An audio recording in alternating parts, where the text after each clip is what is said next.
It's Midday Live on TV3 at Adesawe in Accra. My name is Efua Tieku. The headlines this afternoon.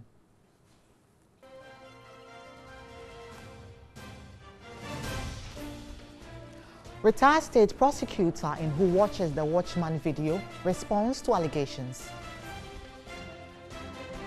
CEO of Ghana Investment Promotion Center underscores the need for the country's land tenure system to be updated to promote large-scale mechanized farming. And on the foreign front, left-wing candidate Andrés Manuel López Obrador wins Mexico's presidential election.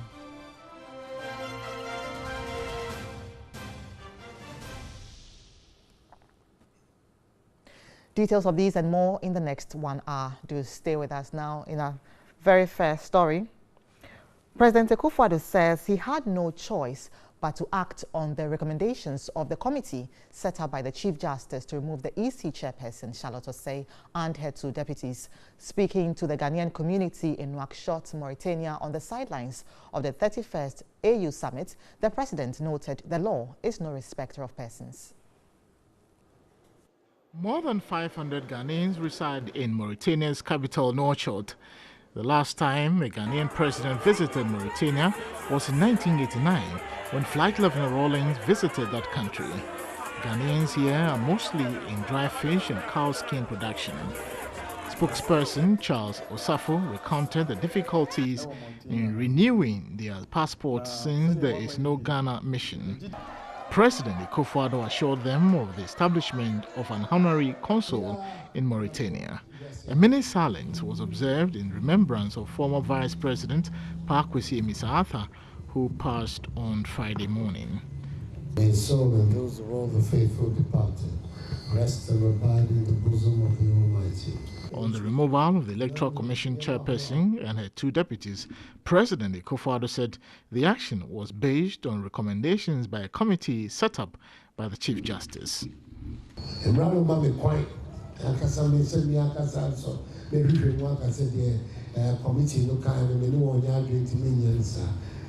The law states that I accept any recommendations made by the committee, reason why I had to take that decision.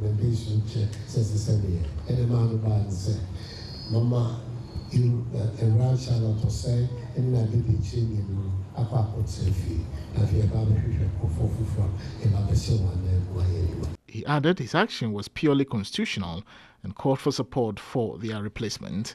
The president encouraged Ghanaians living abroad to register for the national identification card when it gets to their turn.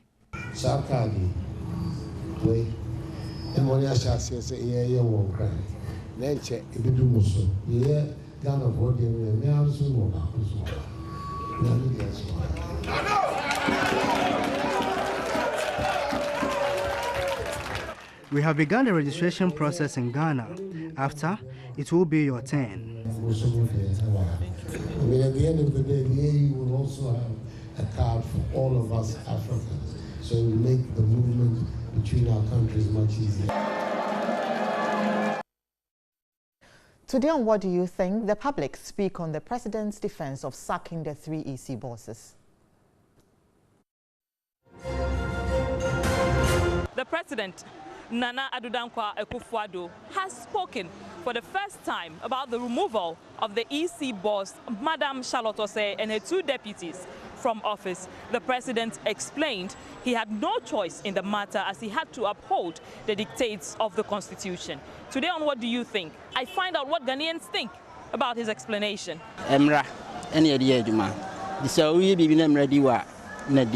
So if this is what the committee is saying, that is all. He has no option. You have to abide by it and let the law takes its course. Charlotte Osei no de ohwe ne nsemu a wanya de de betoni fo bebre so no de otena ho na 2 deputies ne de o mu free ho no mo. I think at least they should have seen to it and consider her in some way. They shouldn't have sacked her just like that.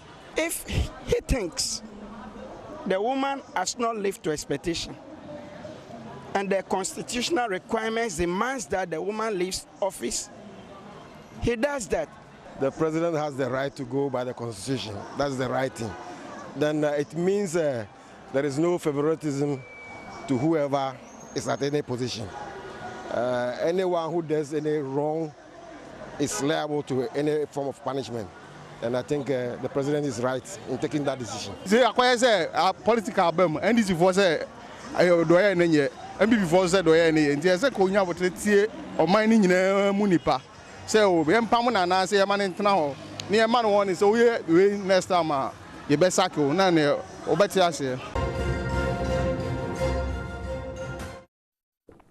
The 31st Ordinary Session of the Assembly of Heads of State and Government of the African Union is underway in Mauritania's capital, Nouakchott. For the next 2 days, the African leaders will dedicate their energies in marshalling strategies to deal with corruption to promote effective continental advancement. This year's Ordinary Session of the Union is on the theme, Winning the Fight Against Corruption. The opening ceremony featured a number of messages, including a statement from the AU chairperson, Paul Kagame of Rwanda. He expressed sympathy to countries that have been affected by terrorist activities recently, including Ethiopia, Mali, and Zimbabwe. He condemned the attacks and called for a concerted effort to tackle terrorism on the continent. We condemn these violent attacks and convey condolences for the lives that have been lost. We are heartened by the strides made by the leadership of Eritrea and Ethiopia toward normalization of relations. You have the African Union's unwavering support. President Kufuor, who is joining his colleagues, will also be participating in high-level panel discussions about how to improve women's participation in politics. The retired state prosecutor, Ellen Kwaukume, who is in the Asin Central MP Kennedy Ejepon's Who Watches the Watchman video, has denied receiving a bribe of $5,000 to botch the case, the Republic versus Mohammed Hafiz Abdallah, Mubarak Seidu and Prince Kingston Kwame. The 67-year-old retired state prosecutor in the statement indicated that it was erroneous that Mr. Ejepon claimed in various media interviews that she was deceased. She explained she retired in 2011 and handed the case over to another prosecutor 2 years before the case was dismissed, and it was therefore not true that she was not going to court, reason for which the case was dismissed. She is demanding a retraction and an apology from the legislator.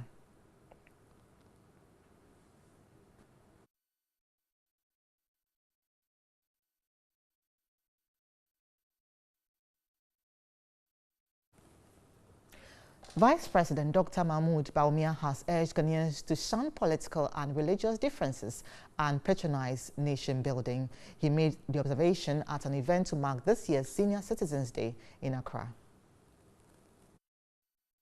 Dr. Mahamadou Bawumia recounted the measurable contributions of senior citizens and listed some government's programs geared towards improving their welfare, including provision of accommodation and the free pass policy. He encouraged them to avoid being divisive, but support government pursue its programs. On this important day in our history, I wish to urge all Ghanaians to put their political and ethnic and other religious differences aside and help build the country and make it a force to reckon with on the African continent. We should be seen to be indivisible, even in our differences. He again spoke about other alternative initiatives to create jobs for the team in youth. We have brought in the Nation Builders Corps, where we are going to hire 100,000 graduates this year. They will start work by the grace of God next month. We are moving to bring in major reforms in the area of one village, one dam, one district, one factory, to build the sort of Ghana that you have been dreaming about and you have been working hard for all your lives. And we ask you to continue to support the President and this government to make these dreams possible.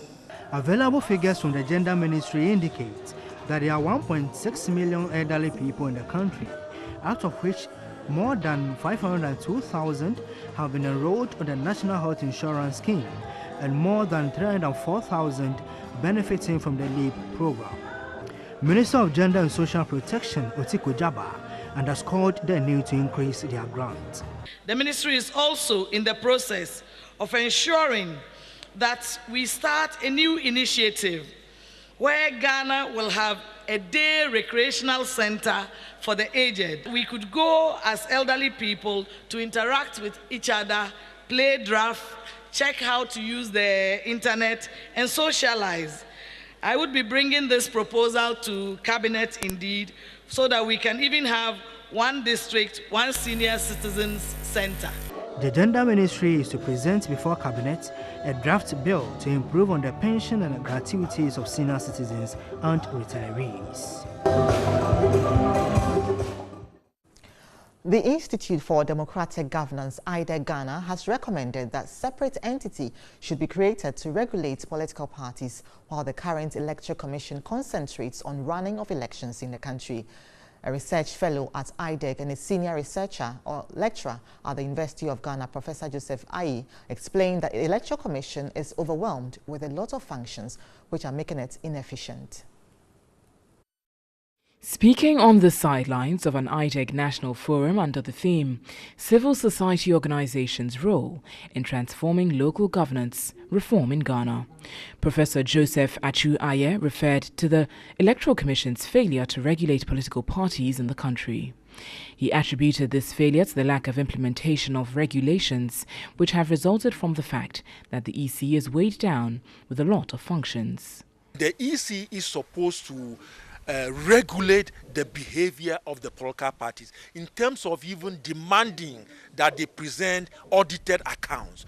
The EC is unable to do that because it is saddled with a lot of responsibilities. So I would propose that the function of regulating political parties must be hived off from the EC and given to another institution which will be more effective, so that the EC can concentrate on the elections themselves, demarcation of electoral boundaries, etc., etc.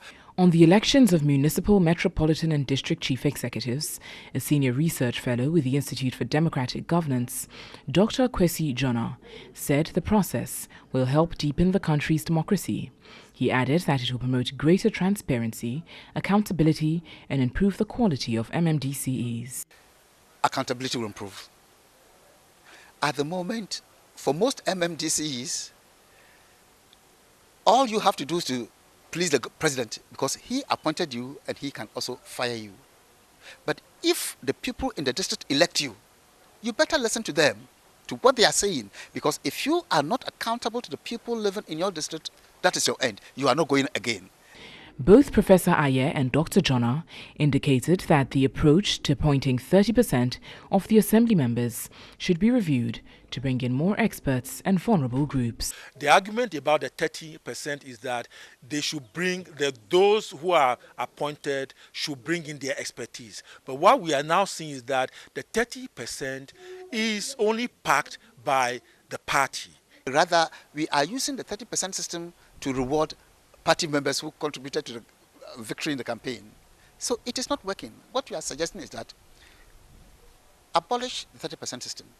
Set it aside for women and other disadvantaged groups. A bridge linking Afrancho and several communities in the Ifija-Kwabre district of the Ashanti region is on the verge of collapse following years of neglect. Residents claim they have been sidelined by government considering the deplorable state of their road. Afrancho to several adjoining communities in the district keeps deteriorating anytime it rains, affecting smooth vehicular movement. Worse still is the poor state in which this bridge is. Motorists and other road users contend being terrified as the bridge is submerged after every downpour. This road was done 5 years ago, but it has turned to be a rough road now, and the difficulty is too much. This mountain that you see there is difficult to climb when it rains, and a lot of accidents also occur. Commercial drivers lament their business is not profitable due to constant breakdown of their vehicles. The flood waters usually enter our car engines, resulting in the breakdown of our vehicles. Residents want the government to, as a matter of urgency, reshape the road and repair the bridge. When we are done with the roads, then we will tackle other developmental projects. DCE for Ifija Kwabre, Kwesi Kakari Achimfo, said the assembly is making efforts to fix the road. Major roads are, in fact, not easy for the assembly. For reshaping and doing other things, the assembly can take it up. That of Iman and Afranchu road, we'll be able to do it. We've brought the regional engineer. They've come to see all this. They've sent it to Accra. And more residents are complaining of social amenities as residents of Edumbanso in the Mpoho district of the Western region have given government 21 days to get their roads tarred. Irate youth led by 6 traditional leaders from adjoining communities took to the streets to protest against their pothole-riddled roads. A report by Eric Ejay. According to the residents, the 9-kilometer road becomes unmotorable, particularly when it rains. The problem, they contend, is compounded by trucks which cart goods to and from the Benso oil palm plantation.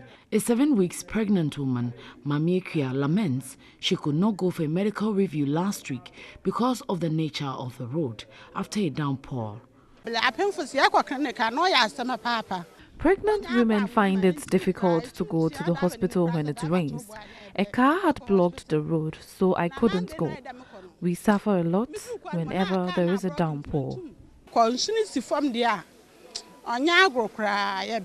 They did not understand why their road was not included in the reconstruction of the 15-kilometer Mpoho Road project, of which the president's cut short on June 10. According to them, previous governments always considered their roads under Phase 2, which never materialized. For more than 5 hours on Tuesday, June 26, the aggrieved residents blocked the road leading into and out of the town, leaving motorists stranded. Government upon government always put our roads under Phase 2, which has now become part of the deceptive agenda of past governments. The road ministry and government representative in the district did not brief the president well on the bad roads in the district and how it is affecting health and economic activities in the area. The chief of Edumbanso, Nana Kwando Brimpon II, said traditional leaders in the area support the action by the youth to demand answers to the continuous neglect. On MTN Video Report today, our citizen journalist Teria Samson calls on government to complete the maternal unit block at the Tafo Government Hospital.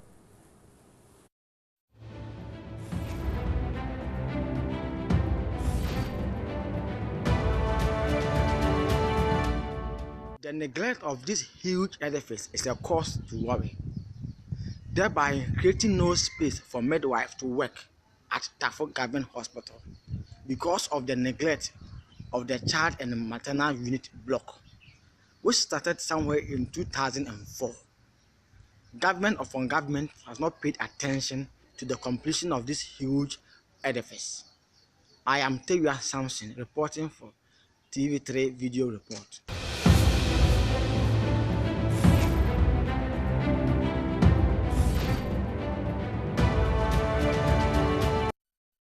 Thank you very much. You can also send your video report via our WhatsApp platform 05514330044. You're watching Midday Live on TV3. Do stay on.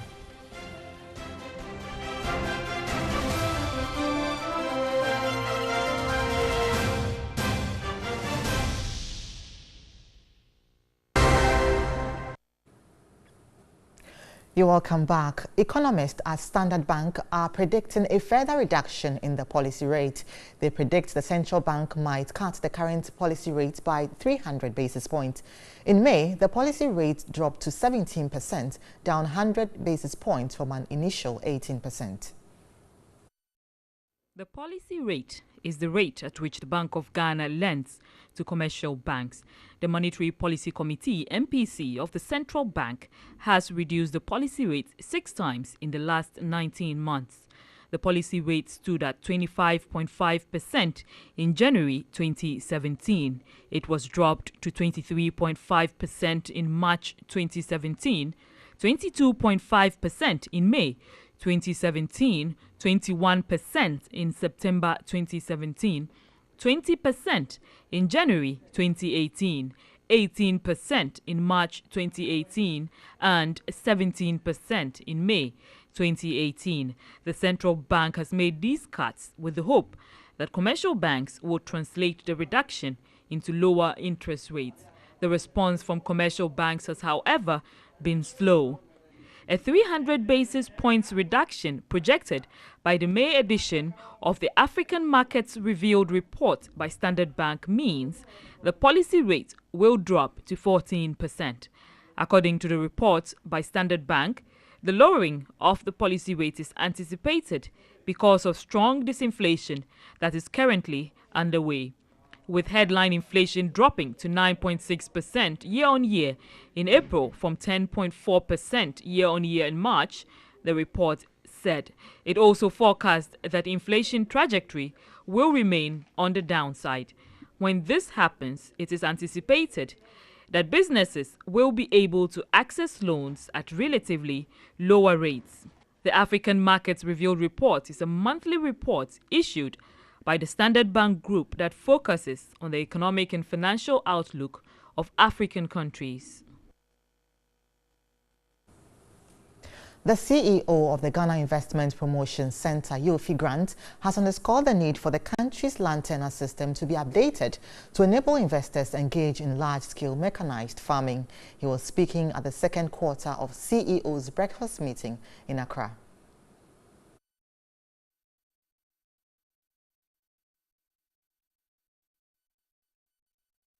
Agriculture employs over half the country's labor force and has long played a pivotal role in Ghana's economy, as its key agriculture product, cocoa, is one of the top 3 export commodities. However, agriculture in Ghana is predominantly on a smallholder basis. About 90% of farm holdings are less than 2 hectares in size. The second quarter CEO breakfast meeting identified land tenure system in the country as one of the major hindrances to large mechanized farming in the country. There are quite a number of them coming and asking what opportunities are there. The biggest stumbling block is land tenure and availability of land and access to land for farming. It's not even for investors outside, even for investors in Ghana. Land is an issue, and so we need to work hard to solve that. The CEO of GIPC explained there are opportunities available in the agri sector for investors to take advantage of. Opportunities are in fisheries. The opportunities are in cattle ranching and animal husbandry. I think our per capita consumption of protein relative to OECD and other parts in the world is pretty low. And that's because of availability. Deputy Minister of Agriculture, Dr. Sagre Bambangi, said government is working to ensure that challenges in the sector are reduced. Asked through the Planting for Food and Jobs program is providing improved seeds for farmers. Some of them stay away from the use of the improved seed because of the high prices. That is why government is subsidizing the improved seed, so that as farmers get used to it and then they build their capacity, it can get to a point that they will be able to be on their own. The Ghana Investment Promotion Center seeks to promote, facilitate, and encourage investments. The Bank of Ghana has started the implementation of its new Capital Requirements Directive. The Capital Requirements Directive sets the requirements by which banks will calculate their level of capital as spelled out under the Banks and Specialized Deposit-Taking Institutions Act. The Bank of Ghana says its implementation of the new Capital Requirements Directive starts July 1, 2018. However, banks will be expected to start full compliance by January 1, 2019. The directive comes 6 months to the deadline for meeting the new 400 million cedi minimum capital for banks. The Capital Requirements Directive holds the board of directors of banks accountable for their bank's ability to meet the minimum requirements set. The boards of banks are expected to work to establish a capital management framework and to provide oversight of capital for the bank consistent with the board-approved strategy and risk appetite generally. In all these, the Bank of Ghana is resolute with its December 2018 deadline.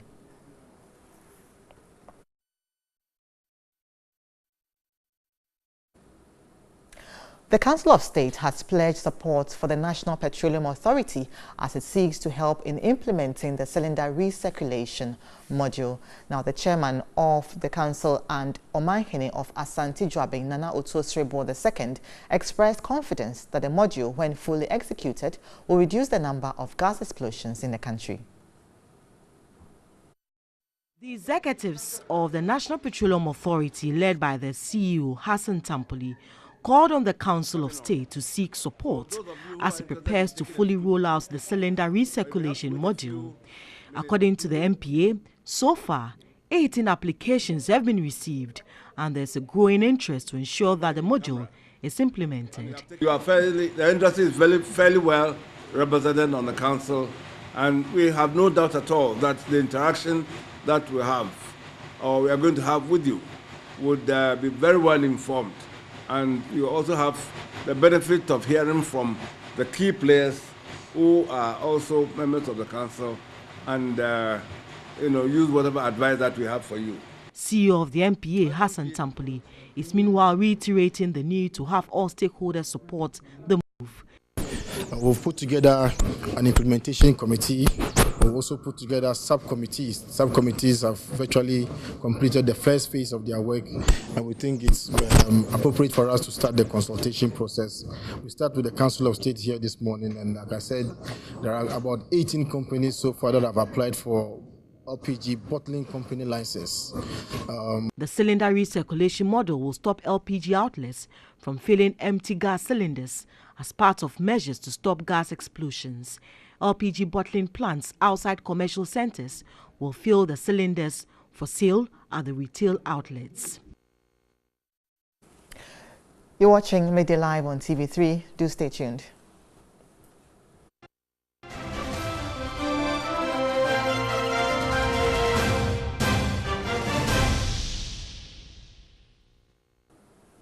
Hello again. Now, several children around Gu Atanda community in the Bongo district of the Upper East region will not be able to go to school if district authorities do not step in to provide infrastructure for the kids. Now, a volunteer has started school that has closed 10 years ago, but pupils study under very trying conditions. Bright Nana Alpha reports over 500 pupils are still out of the school. Attention, Erica, give us the tea. God bless our homeland, Ghana. God bless our homeland, Ghana, and make our nation great and strong. Most of the kids, especially the class 4 children, they said they will not go to any place. They were in the house, they were dropouts, so I encourage them to start the whole thing. So if you are telling them to move to another place, they say they will not go, because if they are to move, it is far, they will not go to school. Just a few have started school, but many more at home. It is a depressed school. The Go Atanda Basic School in the Bongo district has so many challenges. The school was started in 1965, but collapsed. Children could not trek 1 hour to the next community. And so, when the school collapsed, these kids drop out. More of the children cannot walk out to the other school. Because of that, I have one of 2 boys, Pascal with 1 boy, but that one has passed away. And they are planned that they will start it. And I want to buy blackboard for them. I used to buy chalk for them, and they're using it voluntarily. And people are laughing, say that we are just making it campaign. And I said, not campaign. In 1992, Pascal Ayamga, a volunteer, picked up the school. Many kids who were home were brought to school. Initially, we started with about 50, but now they are numbering over 200. The District Assembly and Education Directorate took up the challenge. This is the Go Atanda Primary School. You can hear the voices around me. Now, there's no structure. This structure is a local church, and that is what it is used as a primary school. 4 voices, 4 teachers are teaching. Let me show you KG1. This is KG1. You can find about roughly 26 of them. Their teacher is handling them. Now, of course, the way they are learning even portrays a difficult situation.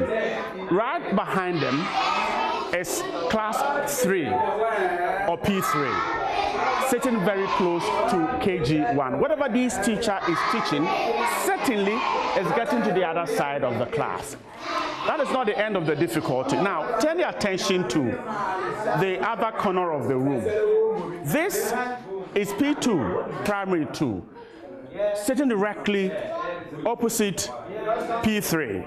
And the teacher is also teaching. You can imagine what these kids are absorbing. That doesn't end it. If you go right behind P2, then you can find P1, primary 1, with a teacher also teaching in this environment. Certainly a very, very serious environment. Teaching and learning in a difficult situation, children trying hard to absorb something, teachers trying to teach, but in a difficult situation. The Ghana Education Service has posted 5 teachers here. There are 3 volunteers, 2 of them from the Youth Employment Agency and 1 volunteer.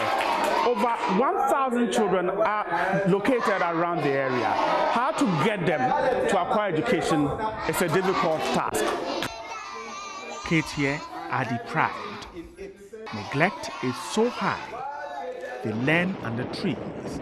In fact, it is a difficult situation for pupils and teachers who teach and learn under very trying and difficult conditions. This is a level of deprivation. This is a level of neglect. Now the kids are on break, and this is what they use to play. They simply have no equipment. In fact, they don't even have the structures to sit in. So talk about equipment to play, it is not there. And so this is how they do it. They hang on these trees and play for recreation. This is how deprived the Go Atanda Primary School is. The community is eager to have its kids educated, and so have made all effort to support the school. Teaching under this condition is a heavy burden. These kids will write the same basic education examination with colleagues in better endowed and resourced schools. This time it's a rainy season. If you're here and the rain comes, you have to run away. You don't have any place to go. This block is only the block for us. So we always run in there with the children. The District Assembly says providing buildings for schools is a challenge. The money isn't there, and we don't know when the money will come. So what we ought to do is to work within our local resources. That is why we need to improve upon our IGF.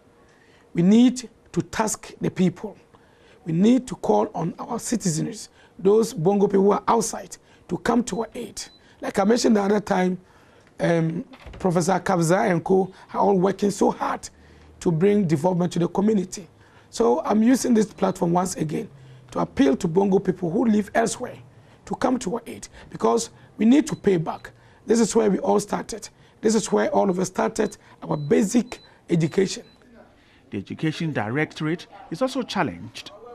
The wish is to provide a structure for Go Atanda Primary, but it is also in a difficult situation. Go Atanda case is actually a case that we picked up with one school at Akulio. Atanda is the challenge. It's a priority. Unfortunately, I'm handing over. These kids will have to go to school under trees until some funding is secured to put up a structure for them. Bright Nananfo, TV3. Let's now head over to the Upper West region, where work on maternity complex for Yala in the Wa West district of the Upper West region has started some 8 months ago after mission visited the community and district authorities.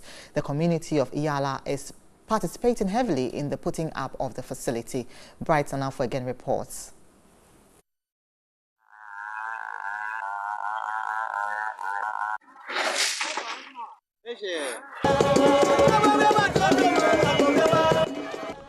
It was joy during the groundbreaking ceremony.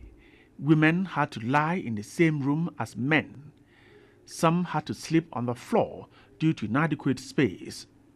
Some refused to attend clinic because they were shy. They are always mixed up with other male patients who are being accommodated in some small room which have been created through their own initiative. So it's always become difficult, and as a result of that, most of the pregnant women feel shy to come to the health center when they are in labor for the fear that they will be put together with other male patients. The nearest facility was far away. District health authorities and the community accepted the challenge following mission's interaction with the community. A new facility had to be constructed.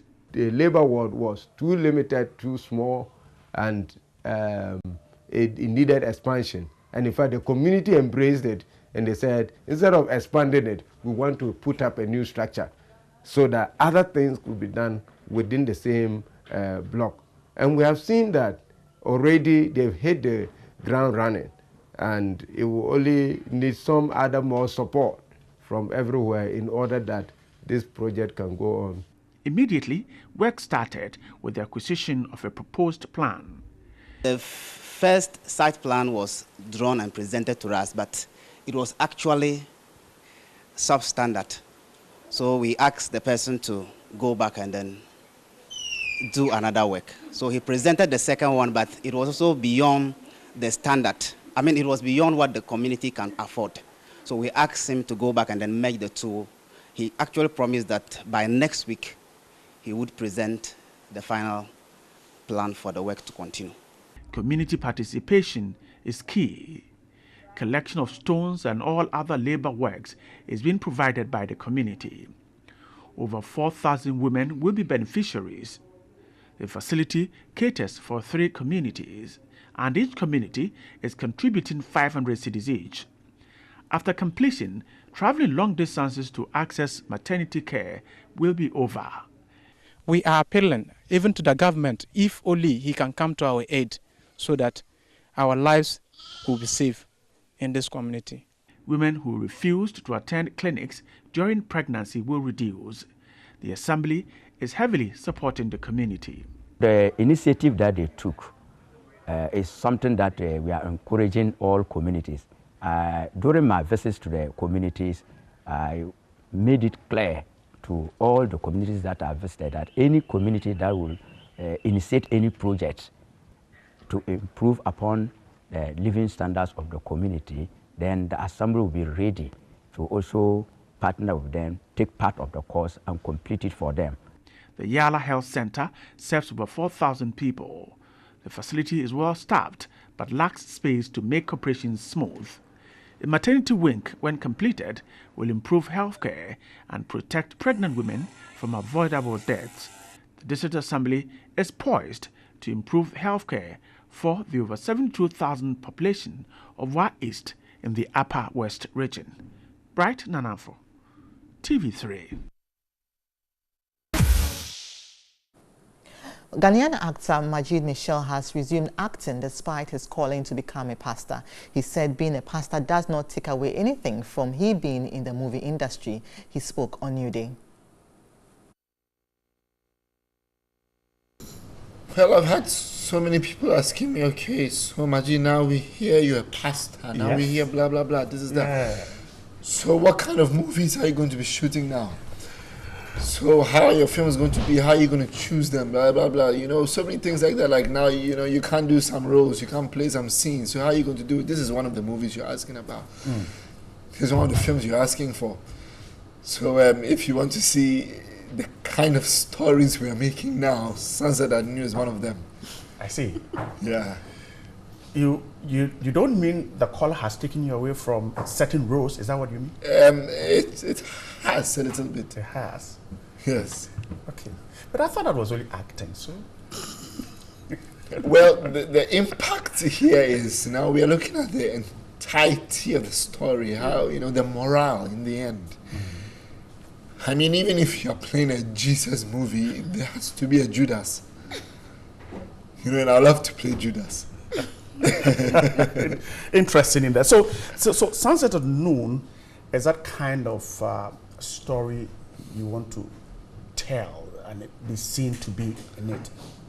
Exactly. There's this mindset with the Christians where, immediately they think they are born again or they've accepted Jesus Christ, then suddenly, instantly, you have to change. Totally. Yeah, they think, it's automatic. And it's not. Change is a conscious effort.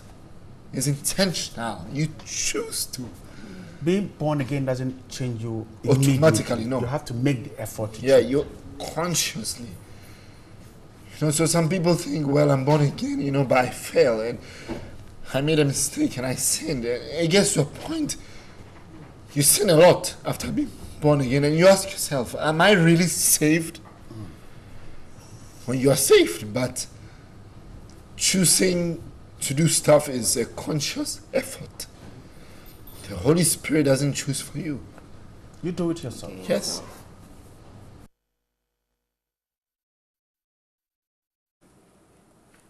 Miss Golden Stool, a beauty pageant to promote and highlight the culture and traditions of the Ashanti region, has been launched. The concept was influenced by the need for the youth to appreciate the full worth of their culture and not to be fixated on foreign culture. Conceived by two former contestants of TV3's Ghana's Most Beautiful,